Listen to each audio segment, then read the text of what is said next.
papel era lo básico, y teníamos catálogos en tarjetas, ¿no? Era un trabajo muy arduo el elaborar tanta tarjeta y alfabetizarla, y cómo nos ha ido impactando el cambio, el cómo se ha ido desarrollando esta sociedad de la información y del conocimiento, y cómo la hemos ido viviendo al interior de nuestras bibliotecas o centros de información, que también diríamos no ha sido un cambio brusco y repentino. Creo que es un error considerar que las bibliotecas digitales, a las que tenemos acceso, no tienen nada que ver con las bibliotecas tradicionales o llamadas tradicionales. Por el contrario, si nos vamos hacia la época en que los catálogos eran de tarjeta, pues ya existían intentos de cooperación muy importantes, catálogos colectivos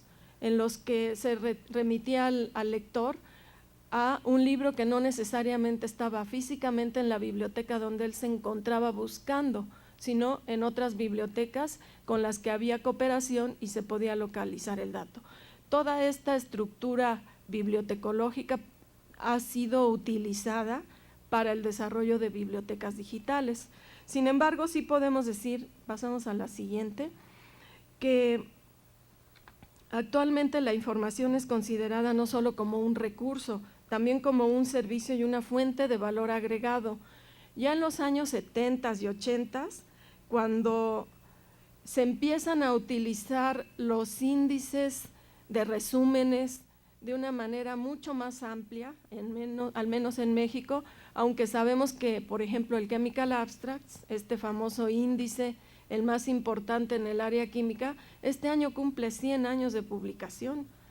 Es uno de los más antiguos y de los más importantes también, pero es hasta los años 70 y 80 cuando se generaliza la producción de índices y el uso de estos.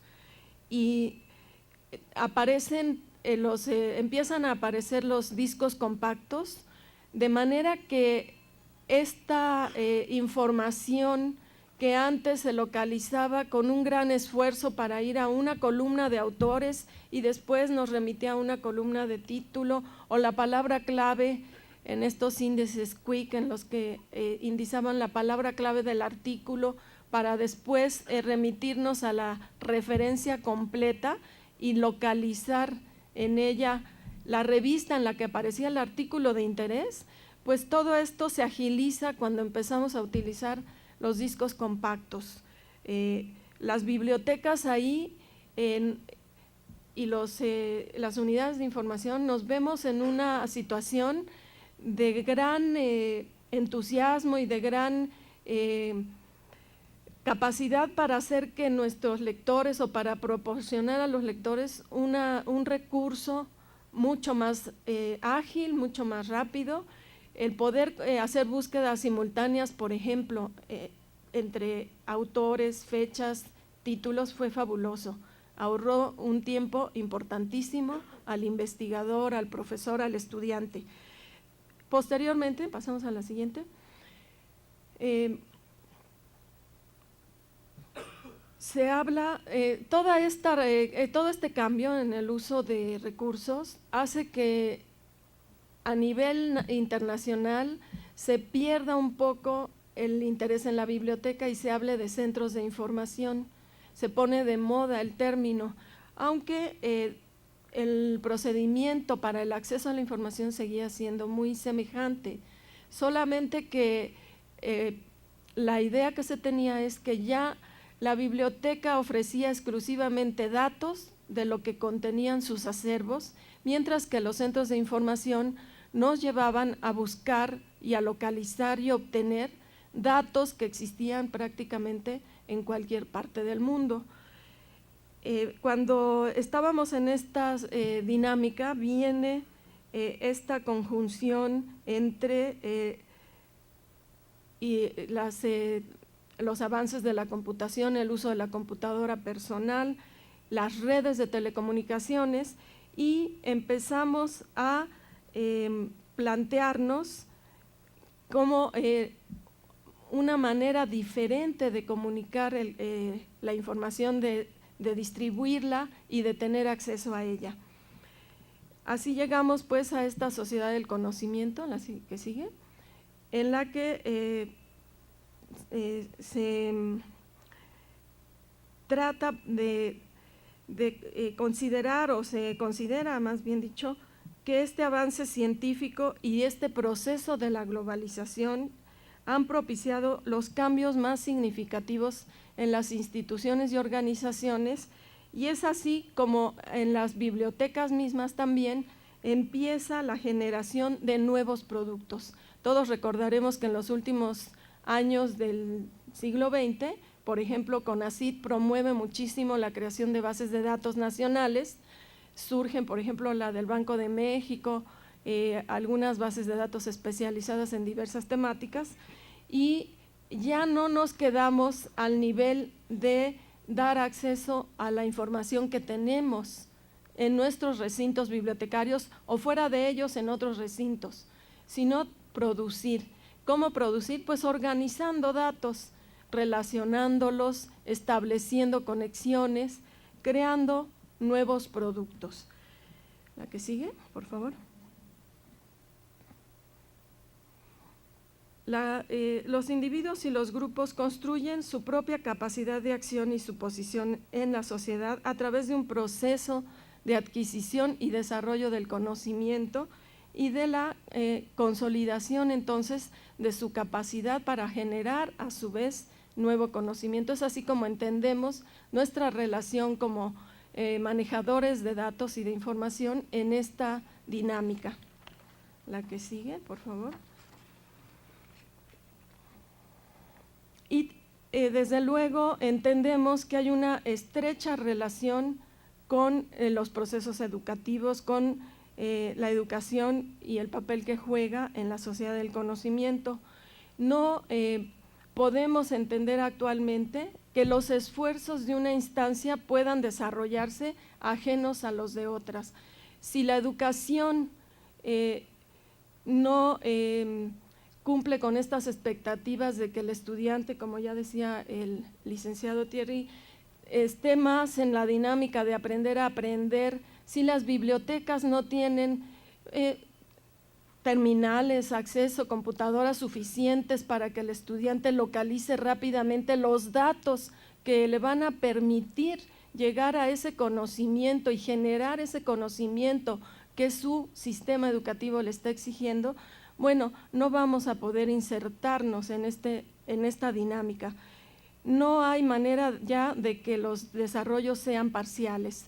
Si el Estado está invirtiendo grandes cantidades y algunas ONGs están dotando de equipos de cómputo a las escuelas, a las universidades, también se requiere que los sistemas educativos no sean tradicionales, que el alumno no reciba una cátedra en donde el profesor le entrega una copia de lo que va a explicar.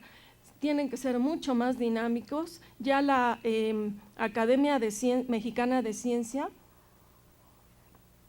decía en un documento hacia la era de la información que en 5 años teníamos que cambiar todo eso, sistema educativo, sistemas bibliotecarios, sistemas de información.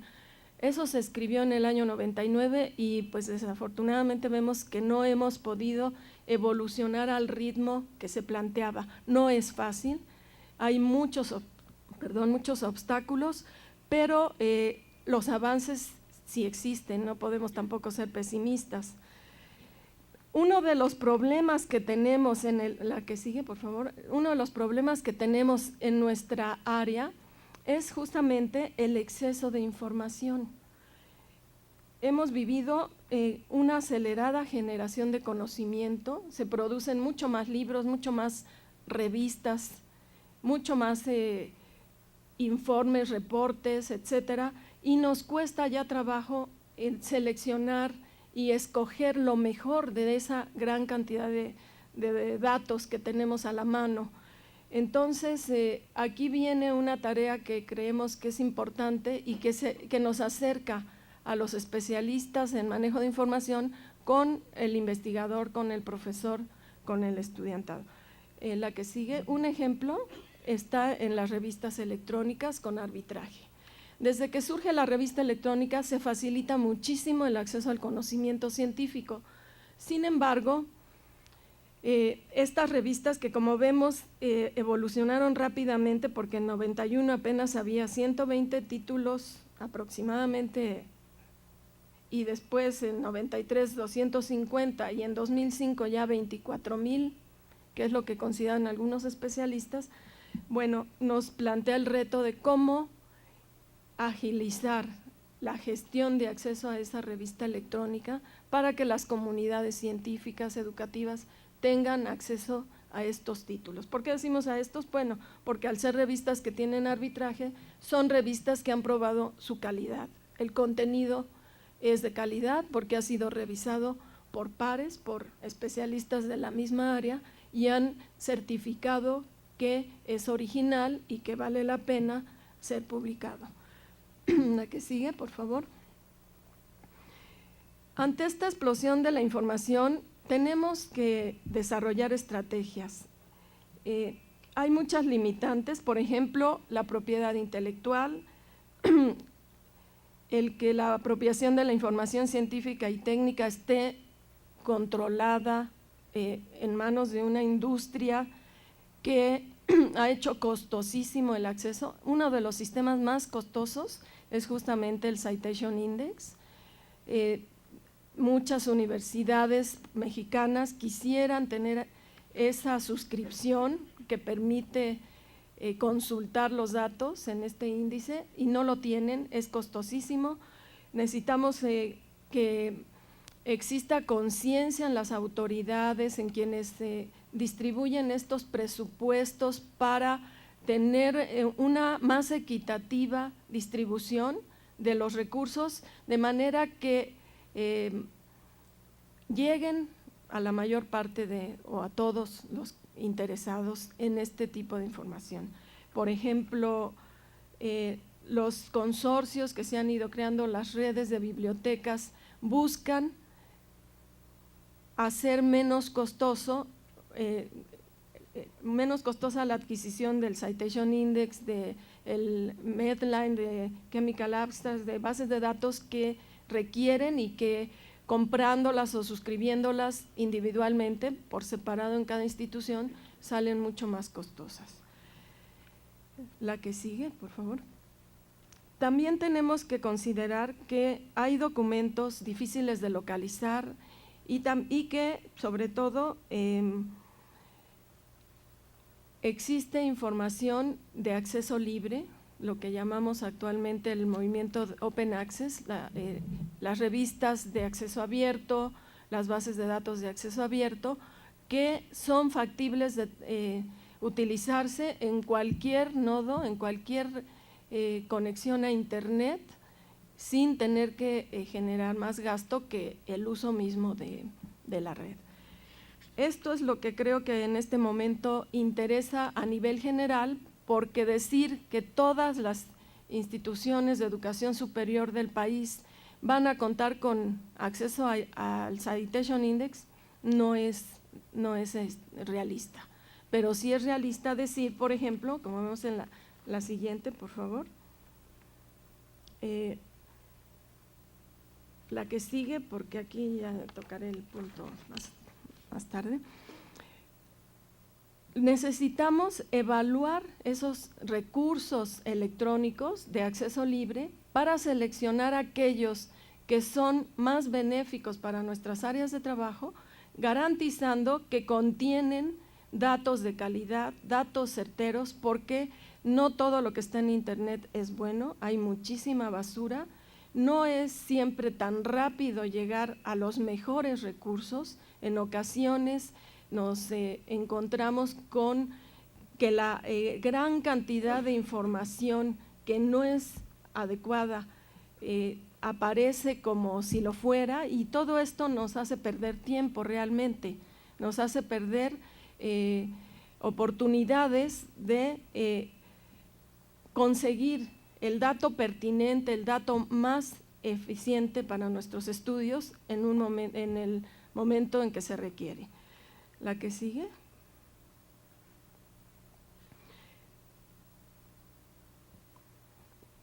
En nuestro medio hablamos de evaluación de recursos electrónicos de información utilizando una serie de indicadores. En general son indicadores que van a evaluar el contenido, la autoría, porque un dato fundamental es este que se presenta como una de las primeras preguntas en esta lámina. ¿Se identifica la autoría del recurso? Yo no me imagino que pudiéramos consultar la biblioteca Cervantes virtual con toda confianza y seguridad si no hubiera atrás de ella una universidad que avala la selección de los recursos, el manejo de los datos que se han ido organizando. ¿El contenido es actual, exhaustivo y de calidad académica? Creo que es otra pregunta que nos tenemos que hacer cuando buscamos un sitio web y encontramos que es del tema que queremos utilizar, pero no estamos seguros de que sea el más adecuado, el idóneo. Se identifica la audiencia a la que va dirigido el recurso, es decir, está hecho para un grupo específico. Por ejemplo, el sitio que trata sobre Sor Juana, exclusivamente la obra de Sor Juana Inés de la Cruz. Bueno, creo que no cabe duda que es un sitio creado para ofrecer información muy especializada a quienes investigan la obra de Sor Juana. El contenido es actual, exhaustivo y de calidad académica. Es rápida la descarga de la página. Estas ya serían cuestiones de la navegación, de evaluar la ergonomía, la comodidad del usuario, del lector en cuanto al recurso, pero las primeras son fundamentales. La que sigue, por favor. Entonces, lo que yo planteo ya como una cuestión muy práctica y muy sencilla es sugerir que en el área educativa, por ejemplo, por tomar un tema, se utilicen estos recursos que son de reconocida calidad, que cumplen con esos indicadores que mencionaba anteriormente y que no tienen costo, que se pueden localizar fácilmente y consultar de una manera ilimitada, sin horarios, sin barreras geográficas. La que sigue, por ejemplo, ERIC, que es una base de datos, como sabemos, la base de datos sobre educación más importante a nivel norteamericano, y pues probablemente tenga una muy fuerte influencia en todo el mundo. Tenemos en la que sigue, por favor, la ubicación de su existencia actual.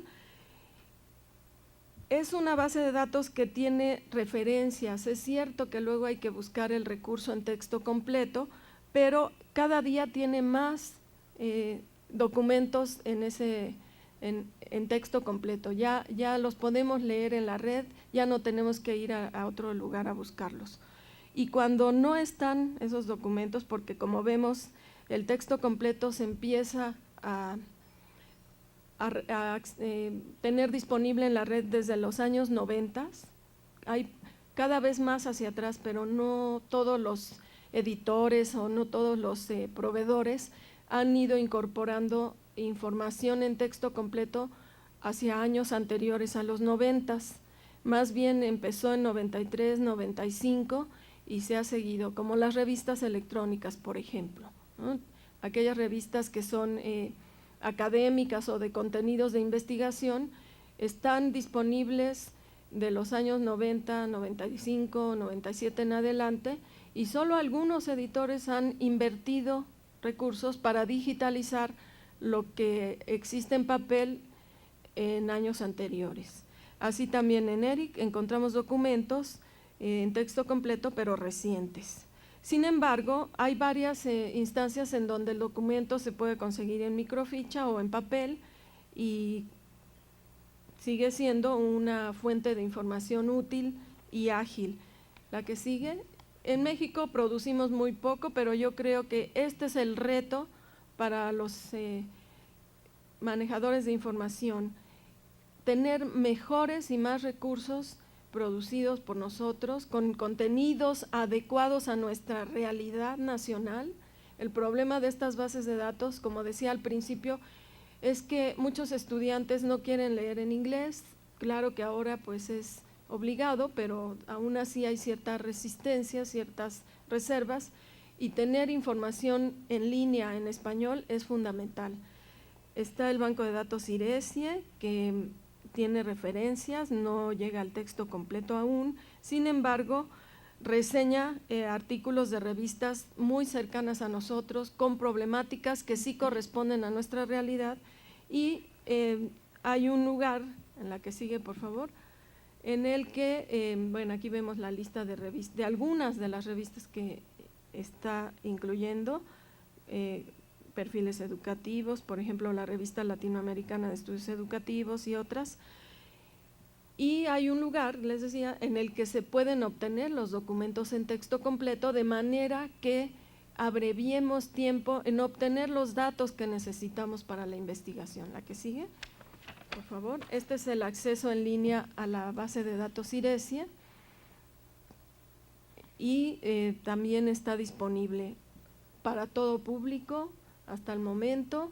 Hay intentos de comercialización de esta y otras bases de datos nacionales, pero el usuario mexicano debe seguir manteniendo el acceso gratuito, sin costo alguno, para toda esta información. La que sigue es otro ejemplo de base de datos, que es Ciencias Sociales y Humanidades, clases, un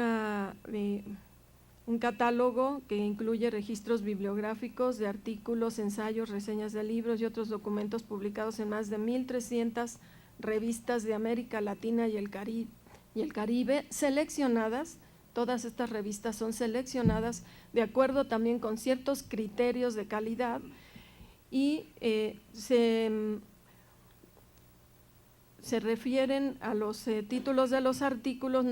Algunos artículos ya se están poniendo en texto completo, pero no tiene ningún costo también en este caso el acceso a la información. La que sigue da el dato de la ubicación. En la Hemeroteca Latinoamericana, que está en Ciudad Universitaria, se encuentran todas estas revistas y se pueden conseguir los artículos. Bueno, esto fue muy práctico, muy concreto. Yo quisiera nada más pasar a una serie de conclusiones muy generales, porque no llegué a profundizar en el asunto. Por favor, la que sigue. Urge nuestra integración a la sociedad del conocimiento. Las tecnologías de información y comunicación están a la mano en nuestras instituciones de educación superior. La educación es un proceso fundamental para llevar al conocimiento y a la innovación. Debemos promover el uso adecuado de las tecnologías de información y comunicación para producir y difundir el conocimiento. ¿A qué sigue, por favor?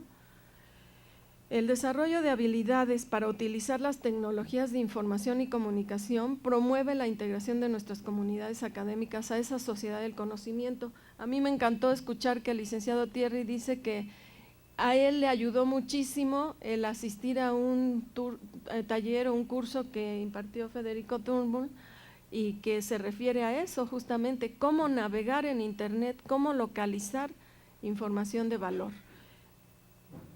Los servicios de información que ofrecen bibliotecas y otras instancias promueven el desarrollo de estas habilidades, o deben promoverlo.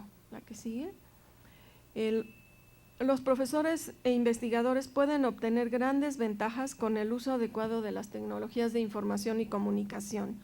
Y por último, hago énfasis en este aspecto del que se habla mucho actualmente. En España se ha publicado mucha información, que es el de la evaluación de los recursos electrónicos. Creo que es fundamental, que debemos tener claro y hacer énfasis también, no solo en nuestro trabajo, en la necesidad de seleccionar los recursos, sino de llevar esta propuesta a los estudiantes.